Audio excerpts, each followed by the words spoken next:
people for? I love this question because I need more content done. Awesome. Well, welcome. Thank you. Thank you for being here. I'm really excited. Yeah, so this is WithWendy, Wendy Liu, and she is a do-it-yourself YouTube guru who makes tutorial videos to teach you how to sew. And you've been doing this for how long now? Roughly 6 to 7 years. Okay. But, definitely took it a lot more seriously in the last 2 years. So we came across each other's paths through mutual friends, and Yes. we've chatted a bit before. I did a story about Wendy Yes. in uppercase. Thank We'll you. shout out uppercase, which was a really fun story. So we've explored some topics, but what I really wanted to talk with you about today is technology and your recent decision to unplug. So we'll kind of get to that as we talk a bit more today. And that actually kind of leads into, there's a wonderful quote by Jean Vanier, and I'm going to actually read it because it's really central to this conversation that I am fascinated by, which is this intersection of technology and embodiment, being actually human, relationships and joy. And he wrote in his beautiful book, Becoming Human, he says, to be human means to remain connected to our humanness and to reality.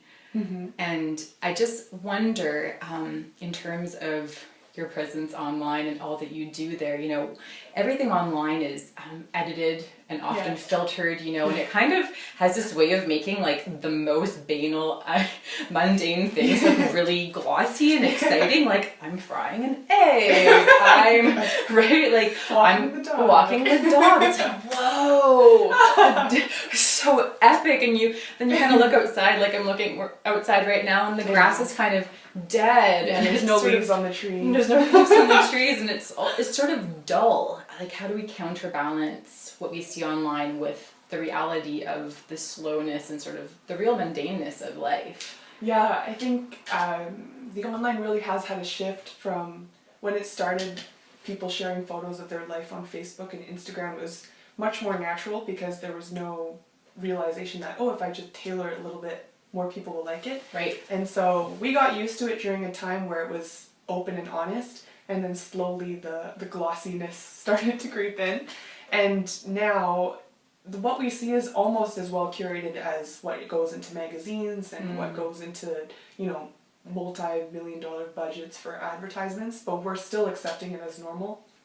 And so I find it's really important to keep that mentality. I think for me it's like whenever I see something really nice, just remember everyone still has ups and downs in their life. Everyone still has good days, bad days, and social media pressures us to share the best because we want to spread positive feelings. Yes. We want to spread inspiration, but it's important to remember the stuff that isn't spread is still happening to everyone, that life is still challenging and there are still days with dull weather and nothing exciting going on outside. Yeah. But that's just the way life is. Yeah, and I think it's not so much that with the advent of the internet, all of a sudden we had this form of escapism. People were able to escape into books and to magazines and to television for the last number of decades. So this is sort of our newest form of escape. But I find for myself, I have this little mantra, the pictures are pretty, but the struggle is real. So true. Behind like every perfectly filtered photo. I'm like, but I just to think about that for a second, and I don't know why it's really for me about Kanye West and Kim Kardashian, but I'm like, the pictures are pretty, but I know behind the scenes that the struggle is really real. Yeah. Because they have children and they have bodies and lives and families and they're in it too. So I find that kind of brings me back. Yes. Very much so. So you recently went to China with your mom? My mom and my dad. Okay, and you unplugged while you were there. I guess in some ways it was sort of forced upon you. Yes, I accepted it. You accepted it, but in some ways you embraced it. And I just wanted to know, what was that experience like? What was it like for you? What surprised you, and what did you learn? Oh yeah. It was hard at first, I guess, especially because my business is built on being connected to the internet, but the main goal of us going to was really that my grandmas, who I mean, I don't have any of those grandpas around anymore, but the grandmas are getting older and older. And so my parents thought it'd be so important to see them while we can. And I think that mindset actually was what really helped me to embrace getting offline, because I thought I traveled across the entire world to see these relatives I hardly ever get to see, and so being there, it's just best to be present. And that was what helped me to grasp it instead of feeling deprived or that I was missing out on what was happening up there in the internet. Right. Yeah. And what was the thing that surprised you the most? What really surprised me was how much personality my extended family has, because I didn't really have time to focus on them in the past. That my grandmas, like one of my grandmas, she still remembers the English she learned from the 2 or 3 years she lived in Canada with us. Oh. It's been like 20 years. And That's she's amazing. Yeah, she's 80 and she still can remember some English words. And I would have never found that out if we didn't just sit and chit chat. What was one of the words? She still knew hello, thank you, and playground. Because you were little. Yeah, I was like, we definitely went to the playground a lot. Amazing. Yeah, and so that's obviously not like the first thing on her mind. You're not going to just sit down with her and have her say like, by the way, I still remember some English. Right. You had to kind of spend time together and talk, and then finally those gems come out. And same with my grandma on my mom's side. She has such a crazy history growing up in the middle of the Chinese Civil War and everything, and that's also not the first thing on her mind every day. Right. But as you sit with her, Yeah. you hear all these stories, and you're like, wow, grandma's a really tough woman. Yeah, there is something about sitting for long periods of time and sort of, those stories. Like it unearthing. takes her right there. It's an Yes. unearthing, absolutely. That's such a great way of describing it. And for some reason with grandparents in particular, right, they have this lifetime of experience and these stories emerge. There was a group of actually tech entrepreneurs that got taken a couple of years ago into basically a desert retreat for a couple of days without their technology, and it was a bit of an experiment. There were some, I'll share the link later, but, so you guys can read about it. It's so fascinating. But they had planted a bunch of researchers within the group, and they noticed even after 24 hours of having no distraction from technology, that people's posture even changed. Like the way that they were sitting and talking with each other, where they would have started like this, they were starting to like lean in more. You're all I've got. So Right, I'm just like, we're just here. They didn't have like a lot of other things to do, right? It was a group of people getting to know one another. And even the amount that they retained about one another, a day or so after having no distraction was quite phenomenal. So that's true. It's quite amazing when we make those spaces to have those conversations and connect deeply. What we carry out of it. So wonderful. So getting back to YouTube and your regular life, not behind the firewall. I've kind of been thinking about you and thinking about the fact that your work in a lot of ways is ephemeral. It's kind of fleeting in terms of it's a video and it's hosted and God knows where, like in the web servers How I feel all of the the time. world. Who's out there? I don't know. I don't know. But your work brings people into a tactile, incarnate, hands-on experience, and I just want to know why. Is that important to you, and if so, why? Yeah, it's important to me in the sense that I think it's important as grown. Like in the beginning, it was really just for fun, and I did not really have any foresight into how it would develop. But now I see how it's kind of a unique position I have where I can talk about something that's a bit lost on the current generation or the new generation of people who could be sewing. And clothes is something we all wear every day and we interact with, but we're removed from the whole process of how it's made. And so now I get to share it through the internet. And I'm jealous of those who have like sewing studios and whatnot where they can invite people in.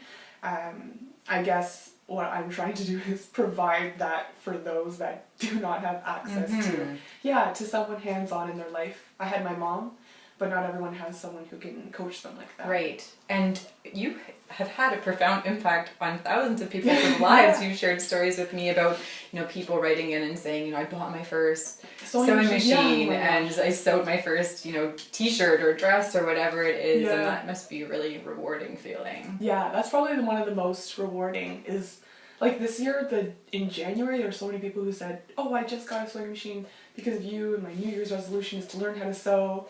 I was like, good for you.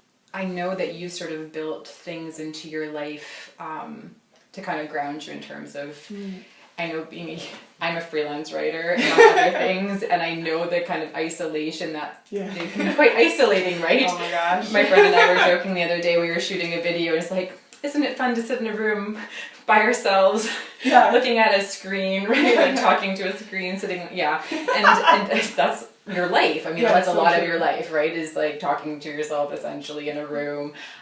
So what, 2 questions. What have you built into your life to ensure that you have meaningful connection with face-to-face human beings? And also, how do you kind of, again, counterbalance the glossiness that we talked about before? You're fabulous, but you're also human. You're so fabulous, right? But you're also human, and there is a sort of a glossiness to the way that you present online because you create beautifully produced videos. So is it, do you talk to your audience about challenges that you have? Are you kind of looking for opportunities to, I guess, express a humanness to those around you? Yeah, I think especially with sewing, because it is so much is learned through trial and error, you have to be real with people that the journey can be painful, and you can sew 2 sleeves onto the same side of the body by accident. I did not know that was just possible. Like all sorts of horrible mistakes can happen, and so in that realm, I do think it's really important to be honest. In terms of the glossiness,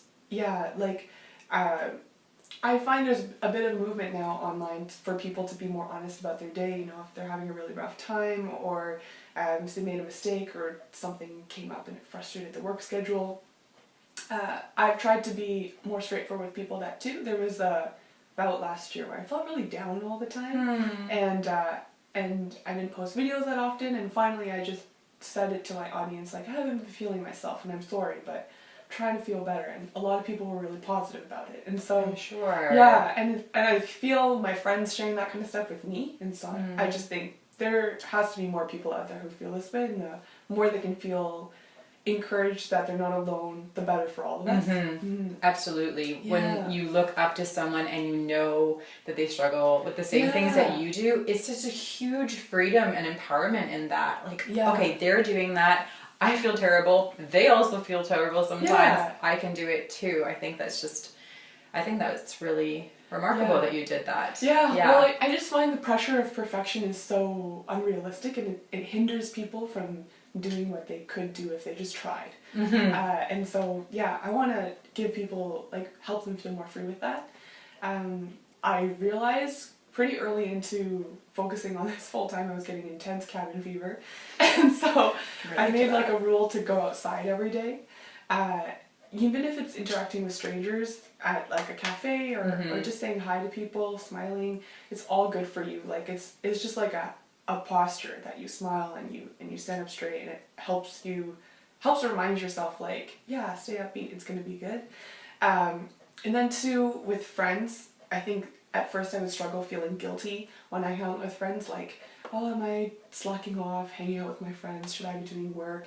I think a lot of people who are self-employed struggle with that, but then after a while, seeing how negatively it impacted me to not see my friends, I didn't feel guilty about it anymore. I just thought, I'm with my friends, I need to enjoy it to the fullest because it's good for me, it's good for them, and it's important to maintain these friendships. It's important to get out and get rid of that feeling of guilt that you're, wasting your time or not being productive. It's important. Yes, there's more than productivity, right?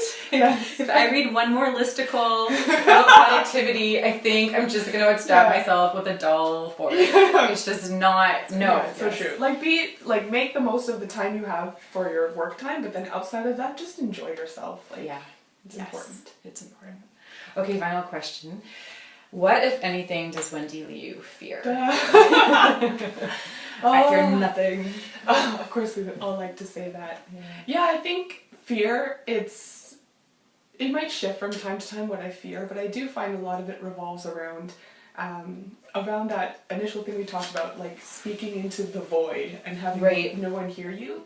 And I mean, there's nothing I can really do about that. If no one pays attention, that's the way it is. But I do hope to make an impact. So I guess instead of letting that fear hinder me from doing my work or focusing, I try to harness it to say, like, hey, if you really want to make an impact, then like keep pushing, keep being diligent with your work, be consistent, and hopefully this will not remain a fear that cripples you, but if it has to stay as a fear, then hopefully it helps you. Yeah, and other little fears will creep up from time to time, like what if I don't have what it takes, or like what if I'm really not that special and I'm actually just like a normal person. But I don't know, you just don't know the answer to these questions. No. It's important to not let it speak to you too much, because you'll only find out through living your life and doing your best. Yeah. And I think, again, coming back to those close to home relationships, like the people that are closest to you, right, that see the real Wendy and the real Christina day to day, and being sort of transparent about those things, I think is a big, for me anyways, that's a big way to move through fear. Well, thank you for being with me today. This was a great conversation, important conversation, I think. And yes, for the JOMOcast, this new venture where I'm stepping a bit into fear and seeing where it goes. But I think these conversations are incredibly important, about being transparent, about the struggles that we have, about, the breakthroughs that we're having also in our day-to-day lives, and sort of taking a bit of, it's nice to have the gloss online, but kind of taking a little bit of that gloss away and showing people the real picture. So thanks for being up for that. Yeah, thank you for having me. That's so good. So WithWendy's channel is youtube.com/WithWendy. I'll have all the links to share with you at the bottom of the video, and thanks again for being here. Thank you. Bye. Bye. I'm passionate about helping you live a life with more joy, fewer screens, and better habits. If this is for you, then sign up for my free prompts every Monday, Wednesday, and Friday at the link below. Thank you so much for watching.